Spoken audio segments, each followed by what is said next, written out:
बिस्मिल्लाहिर्रहमानिर्रहीम। Dear student, मैं हूँ शराफत अफजल। आज हम जिस टॉपिक को कवर करने जा रहे हैं वो है मॉनेटरी एंड फिस्कल पॉलिसी। ये मोस्ट इम्पॉर्टेंट टॉपिक है और ये जो है बीएस कॉमर्स और बीएस इकोनॉमिक्स में बहुत ज़्यादा पढ़ा जाने वाला और एग्जाम में भी आने वाला टॉपिक है। तो ये basically dear student unit number 6 है, उसका ये प्रोग्राम है, यानी मॉनेटरी और फिस्कल पॉलिसी पे। ये जो यूनिट नंबर 6 है ये भी दो प्रोग्राम पे मुश्तमिल है, program number 1 and program number 2। आज हम इसके प्रोग्राम नंबर 1 को डिस्कस करेंगे।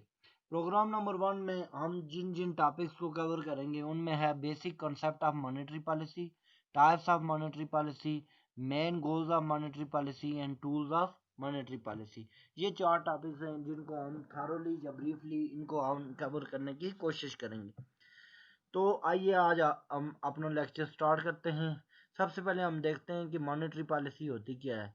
तो monetary policy has it initial impact mainly the assets markets.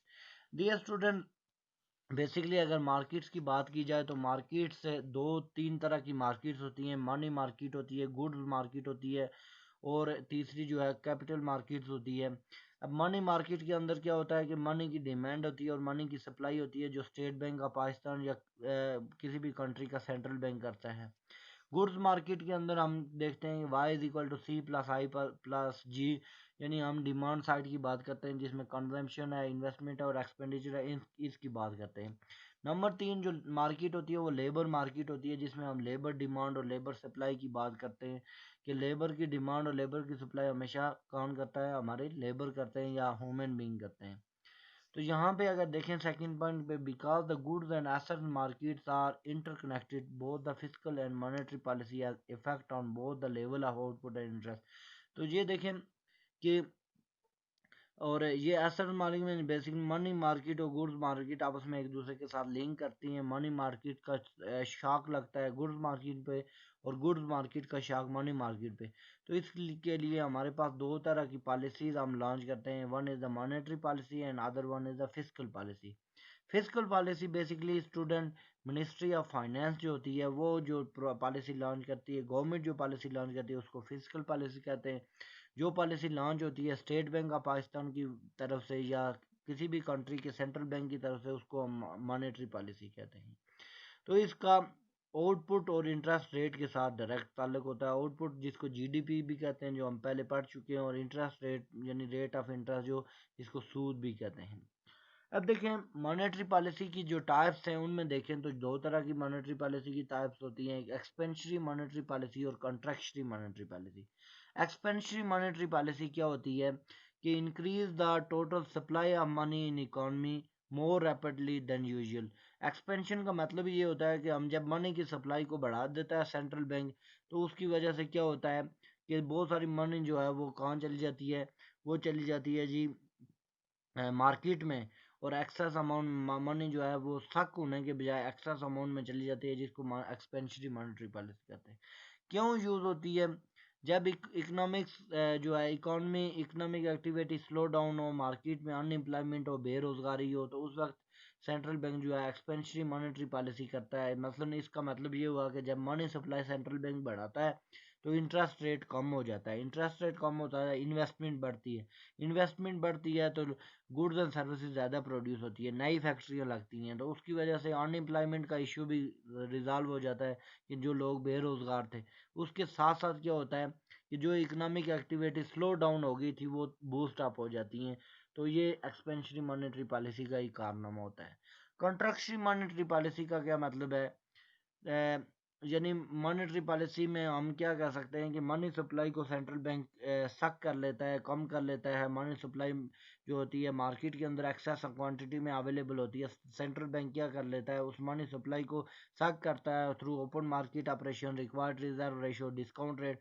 तो उसकी वजह से क्या होता है कि जब सेंट्रल बैंक मनी सप्लाई को डिक्रीज कर देता है, उसको कंट्रैक्शनरी कहते हैं। और ये उस वक्त यूजुअली मार्केट में होता है जब मार्केट हमारी बूम कंडीशन में होती है, इकोनॉमिक एक्टिविटी हमारे स्लो डाउन नहीं होती बल्कि बहुत फास्ट होती हैं, और हमारे अनएम्प्लॉयमेंट नहीं होती, बेरोजगारी नहीं होती, बल्कि सारे लोग रोजगार पे लगे होते हैं। तो उस वक्त सेंट्रल बैंक क्या करता है, कंट्रैक्शनरी मॉनेटरी पॉलिसी करता है ताकि इकोनॉमी को स्टेबल रख सके। तो basically there are two type of monetary policy, one is the expansionary and second one is the contractionary monetary policy.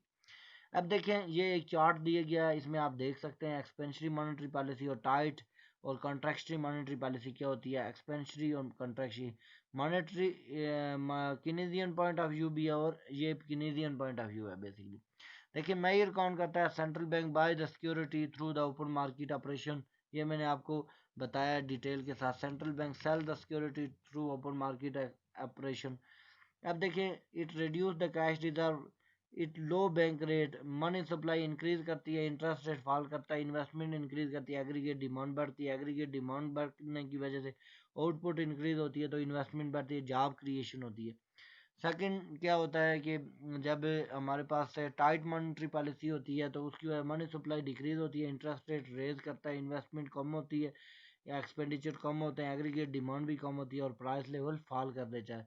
तो ये हमारी डिमांड साइड यानी इकोनॉमी यानी Canadian point of view. Classical का भी पॉइंट ऑफ व्यू है लेकिन वो कास्ट साइड पे है, वो इसमें अवेलेबल नहीं है। तो वो अब देखिए, एक्सपेंशनरी मॉनेटरी पॉलिसी का मतलब ये होता है कि ये देखें, एक एल एम कर्व है और ये एक आई एस कर्व है।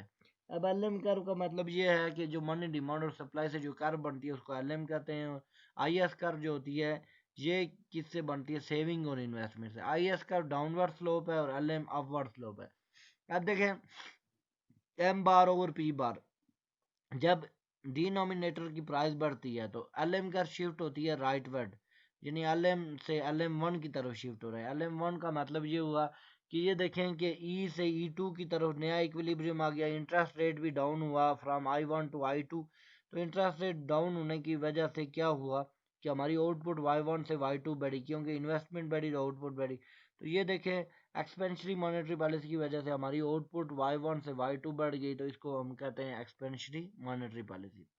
कॉन्ट्रैक्शनरी में देखें क्या होगा, वही एल एम नॉट है, एक इनिशियल जो हमारे पास मॉनेटरी यानी एल एम कर्व है। अब क्या हुआ कि अब प्राइस यानी मनी सप्लाई जो है बढ़ने के बजाय मनी सप्लाई कम हो गई।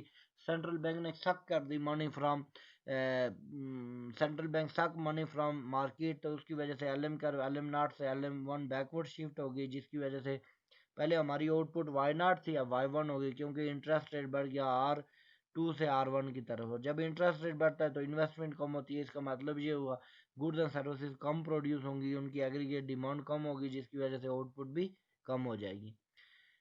अब देखें, मॉनेटरी पॉलिसी जो होती है वो इन्फ्लुएंस करती है एग्रीगेट डिमांड को भी। देखें क्या होता है कि जब मॉनेटरी पॉलिसी एक्सपेंशनरी होती है, एल एम वन से एल एम टू की तरफ बढ़ती है फ्रॉम ए टू बी, तो उसकी वजह वाई से वाई बार की तरफ हम चले जाते हैं, आउटपुट बढ़ जाती है। जो हमारे वाई बार है एक्चुअल आउटपुट है, और वाई वन जो है वो एस्टिमेटेड आउटपुट है, क्योंकि आउटपुट बढ़ गई है, क्योंकि इंटरेस्ट रेट कम होता है तो इन्वेस्टमेंट बढ़ती है तो आउटपुट बढ़ जाती है। ऑन एन अदर एंड जब देखें कि मॉनेटरी पॉलिसी एक्सपेंशनरी होती है तो उसकी वजह से क्या होता है कि एल एम कर्व जब शिफ्ट होती है तो उसकी वजह से एग्रीगेट डिमांड बढ़ जाती है। जब एल एम वन से एल एम टू की तरफ शिफ्ट हुई है ना, तो डियर स्टूडेंट देखें, आर नॉट से आप आर वन की तरफ आ गए, आउटपुट बढ़ी है वाई नॉट से वाई वन की तरफ। तो ये अब इंटरेस्ट रेट क्या हुआ है, कम हुआ है, इन्वेस्टमेंट बढ़ी है, इन्वेस्टमेंट बढ़ने की वजह से हमारी एग्रीगेट डिमांड बढ़ जाएगी, क्योंकि कंजम्पशन एक्सपेंडिचर बढ़ रहा है तो एग्रीगेट डिमांड, तो हम अब पहले वाई बार थे अब वाई वन पे चले जाएंगे। तो इसका मतलब ये हुआ कि ये हमारे पास expansionary monetary policy aggregate demand के ऊपर भी डिपेंड करती है। अब देखिए, गोल्स ऑफ मॉनेटरी पॉलिसी में हमारे पास दो तीन तरह के गोल्स हैं। ये सारे गोल्स हैं, प्राइस स्टेबिलिटी है, ये भी एक इस मॉनेटरी पॉलिसी का गोल है, हाई एम्प्लॉयमेंट है, इकोनॉमिक ग्रोथ है, फाइनेंशियल मार्केट स्टेबिलिटी है, इंटरेस्ट रेट स्टेबिलिटी है, stability in foreign exchange market है। देखें कि प्राइस स्टेबिलिटी का मतलब है, ये फर्स्ट एंड फॉरमोस्ट गोल है मॉनेटरी पॉलिसी का, कि प्राइस को सस्टेन रखना, sustainable price level of economy. तो nominal occur use such a nominal variable which is tied to price level. For example maintain inflation rate जो है 2 से 4% के दरमियान में रहे ताकि कंज्यूमर को हार्ट ना करे और ज़्यादा से ज़्यादा गुड्स एंड सर्विसेज प्रोड्यूस खरीद सके। सेकंड है हाई एम्प्लॉयमेंट। हाई एम्प्लॉयमेंट का वही मतलब है कि मॉनेटरी मनी सप्लाई बढ़ाते हैं तो इंटरेस्ट रेट कम होता है, इन्वेस्टमेंट बढ़ती है, जिसकी वजह से क्या होता है गुड्स एंड सर्विसेज की प्रोडक्शन बढ़ती है तो जॉब ज़्यादा क्रिएट होंगी और एम्प्लॉयमेंट बढ़ जाएगी, अनएम्प्लॉयमेंट कम होगी। थर्ड जो फैक्टर है वो इकोनॉमिक ग्रोथ का है। जब यही चीज़ें होंगी तो गुड्स एंड सर्विसेज ज़्यादा प्रोड्यूस होंगी तो जॉब ज़्यादा क्रिएशन होगी, तो उसकी वजह से क्या होगा नई इंडस्ट्री लगेंगी, मुल्क की इकोनॉमी बढ़ेगी। जब ज़्यादा से ज़्यादा गुड्स एंड सर्विस प्रोड्यूस होंगे उनको हम फॉरेन में बेचेंगे, वहाँ से रिजर्व आएंगे, हमारी इकोनॉमिक ग्रोथ क्या हो जाएगी ऑटोमेटिकली बढ़ जाएगी, हमारी जीडीपी बढ़ जाएगी।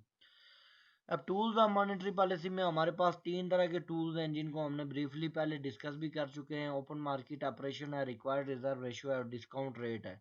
ओपन मार्केट ऑपरेशन में हम क्या करते हैं, बाय परचेज और selling the Pakistani treasury the central bank can alter the supply of money reserve. यानी क्या करता है ओपन मार्केट ऑपरेशन में, अगर सेंट्रल बैंक ने एक्सपेंशनरी मॉनेटरी पॉलिसी करनी है तो वो क्या करेगा कि परचेज करेगा अपने बॉन्ड्स को और मनी सप्लाई मार्केट में एक्सेस हो जाएगी। अगर सेंट्रल बैंक ने एक्सपेंशनरी मॉनेटरी पॉलिसी करनी है वो क्या करेगा कि कॉन्ट्रैक्शनरी करनी है तो वो अपने बॉन्ड को सेल करेगा और उसके बदले में मनी वापस ले लेगा। इसकी मैं एग्जांपल ये है डियर स्टूडेंट, जिस तरह कि आप किसी एक बैंक में जाएं, कमर्शियल बैंक में, वहाँ पे जाके आप सेंट्रल बैंक ने मुख्तलिफ किस्म के बॉन्ड वहाँ पे यानी केबन पे रखे होते हैं, आप वहाँ से परचेज कर सकते हैं। मतलब 500 का बॉन्ड है, 2500, 5000 का है, 25000 का है, 45000 का है, ये सारे बॉन्ड वहाँ पे अवेलेबल होते हैं। 750 का भी है। तो आप जाते हैं जाके उनको कहते हैं हमें बॉन्ड चाहिए, तो इसका मतलब ये है कि आप अगर 25,000 का बॉन्ड लेते हैं तो 25,000 रुपया आप जाके काउंटर में जमा करा देते हैं, उसके बदले में वो आपको एक बॉन्ड दे देते हैं, एक ट्रेजरी बिल दे देते हैं, वो आप अपने पास रखते हैं। तो देखें इसका मतलब ये हुआ कि 25,000 स्टेट बैंक ने सक कर दिए मार्केट से, जो वो पैसे जो आप मार्केट में कंज्यूम करके गुड्स एंड सर्विसेज खरीद सकते थे आपने उससे बॉन्ड खरीद लिया। तो अब 25,000 रुपया बैंक के पास चला गया और आपके पास एक बॉन्ड की शक्ल में एक एक आपका ट्राई बिल आ गया। इसके मतलब में ये इसका मतलब ये हुआ कि एक कॉन्ट्रैक्शनरी मॉनेटरी पॉलिसी है। ऑन एंड अदर एंड अगर वही आप क्या करें कि वो बॉन्ड आप वापस जाके सेल कर दें, बैंक को दे दें और बैंक से 25,000 ले लें, तो इसका मतलब है 25,000 आपकी पॉकेट में आ जाएंगे, उस आप इजीली कंज्यूम कर सकते हैं, लिक्विड मनी है, तो इसको हम एक्सपेंशनरी मॉनेटरी पॉलिसी कहेंगे। द सेकंड है रिक्वायर्ड रिजर्व रेशियो, यानी एक सेंट्रल बैंक एक रेशियो रखता है जब भी कोई बंदा जाके कहीं पे डिपॉजिट कराता है किसी बैंक में या अपना अकाउंट ओपन कराता है, से कि उसने 100 रुपीज़ वहाँ पे डिपॉजिट कराया है, तो रिक्वायर्ड रिजर्व रेशियो जो है वो सेंट्रल बैंक कमर्शियल बैंक से रेंट पे रखता है, वो 10% होती है। अगर रिक्वायर्ड रिजर्व रेशियो बढ़ा के 20% कर दे तो अब जो है कमर्शियल बैंकों के पास सिर्फ 80 रुपीज़ रहेगा और 20 रुपीज़ स्टेट बैंक के पास चले। इसका मतलब ये कॉन्ट्रैक्शनरी मॉनेटरी पॉलिसी है। इसके बदले में अगर central bank required reserve ratio जो है 10% की जगह 5% कर ले तो फिर क्या होगा कि अब 95 रुपीज़ जो है वो कमर्शियल बैंकों पे पास हैं और 5 रुपीज़ सेंट्रल बैंक ले जाएगा। इसको एक्सपेंशनरी मॉनेटरी पॉलिसी कहते हैं। Number third is the discount rate. तो डिस्काउंट रेट का आपको बताया कि वो रेट जिसमें commercial bank central bank commercial बैंकों को फॉर शॉर्ट टर्म लोन देता है, for 3 day for overnight rate के लिए लोन देता है। तो अब क्या करते हैं कि सेंट्रल बैंक वो लोन जो है वो लेते हैं सेंट्रल बैंक से, तो वो उसकी कोई रेट होता है, मतलब 10% या 15% पे। अगर 10% रेट है, अगर सेंट्रल बैंक वो लोन उनको 5% रेट पे दे रहा है तो इसका मतलब ये है रेट कम हो गया है, बैंक ज़्यादा से ज़्यादा लोन लेंगे फॉर ट्रांजैक्शन पर्पज मनी के लिए, तो वो उनके लिए बेनिफिशियल होगा। तो वो expansionary monetary policy. On and other and अगर सेंट्रल बैंक 10% से लोन को बढ़ा के 20% कर दे तो बैंक कम लोन लेंगे, जिसकी वजह से लिक्विड मनी कमर्शियल बैंकों पे के पास कम आएगी। जिस तरह कमर्शियल बैंक में HBL है, UBL है, NCB बैंक है, तो वो क्या करेंगे कि वो लोन कम लेंगे, जिसको कॉन्ट्रैक्शनरी मॉनेटरी पॉलिसी भी कहते हैं। तो डियर स्टूडेंट, ये हमारी आज की वीडियो थी जिस पे हमने आपको बताया कि मॉनेटरी पॉलिसी क्या है, मॉनेटरी पॉलिसी वर्क कैसे करती है, टूल्स कौन कौन से, मॉनेटरी पॉलिसी के ऑब्जेक्टिव्स क्या है, ये सारी चीज़ें आज हमने ब्रीफली डिस्कस कर ली हैं। इसमें अगर आपको किसी किस्म का कोई प्रॉब्लम हो, कोई आपके का क्वेश्चन हो, आप इजीली कमेंट्स कर सकते हैं, हमें कमेंट्स बॉक्स में कमेंट कर सकते हैं, हम आपको उसका रिप्लाई देंगे। और उम्मीद है कि ये वीडियो आपको बहुत पसंद आई होगी। Thank you so much for listening my video. Okay and अल्लाह हाफिज़।